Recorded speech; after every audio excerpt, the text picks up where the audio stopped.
दोस्तों, आज आप जानने वाले हैं एक ऐसी सच्ची घटना के बारे में जो आपके होश उड़ाने वाली है। जी हाँ दोस्तों, मार्टिन पिस्टोरियस जो कि साउथ अफ्रीका में रहने वाला एक आम सा 12 साल का बच्चा था, जिसकी ज़िंदगी भी हम सभी की तरह ठीक ठाक चल रही थी। पर जनवरी 1988 में उसके साथ ऐसा कुछ हुआ जिससे उसकी ज़िंदगी बदलने वाली थी।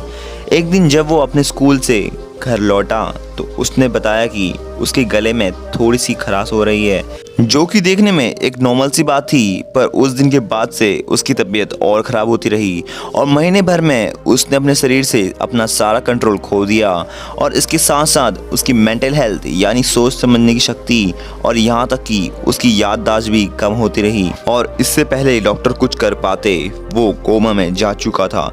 मार्टिन की इस बीमारी की क्या वजह थी ये आज तक किसी को पता नहीं चल पाया।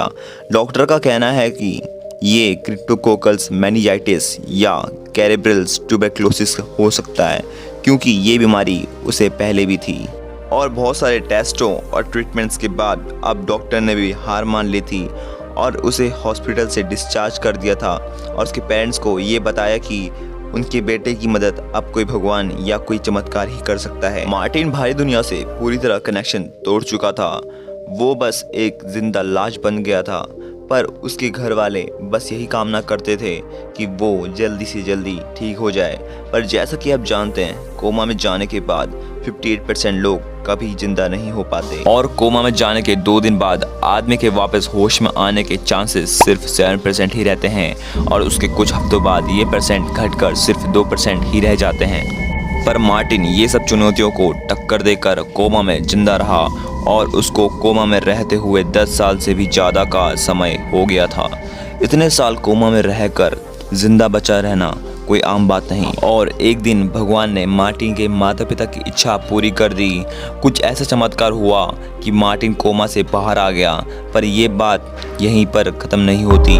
मार्टिन के होश में आते ही मार्टिन बताने वाला था वो राज जो कि वो 10 साल तक अपने अंदर दबाए हुआ था और जिस राज को सुनकर सबके रोंगटे खड़े होने वाले थे।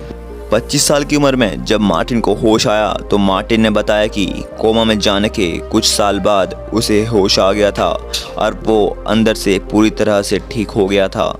उसे पता चल रहा था कि क्या क्या हो रहा है उसके आसपास, पर उसकी बॉडी अभी तक काम नहीं कर पा रही थी। वो अपने रिएक्शन को किसी के सामने जाहिर नहीं कर पा रहा था। पर इस हालात में मार्टिन के पिता ने मार्टिन का पूरा साथ दिया।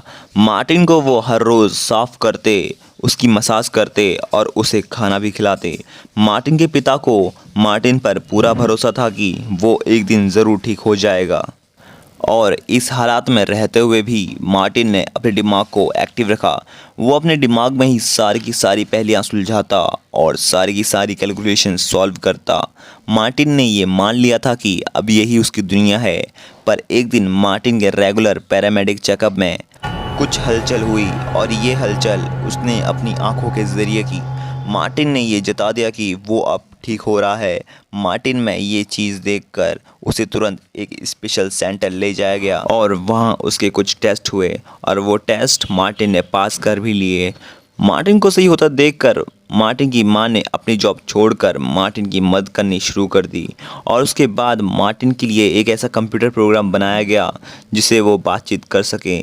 और ये सिस्टम मार्टिन के पास आने के बाद मार्टिन ने अपनी ग्रेजुएशन तक कंप्लीट कर ली और उसे एक वेब डेवलपमेंट कंपनी में जॉब भी मिल गई। और धीरे धीरे मार्टिन पूरी तरह से ठीक होने लगा और उसने अपनी बहन की फ्रेंड से शादी कर ली। दोस्तों, इसे बोलते हैं एक जज्बा ज़िंदगी में कुछ कर दिखाने का। और गाइज़, आई होप आपको ये वीडियो पसंद आई होगी। और अगर आपको ये वीडियो पसंद आई तो आप बेल आइकन दबा दीजिए और सब्सक्राइब कर दीजिए और वीडियो को लाइक कर दीजिए। मिलते हैं ऐसी इंस्पिरेशन से भरी वीडियो में। तब तक के लिए जय हिंद, जय भारत।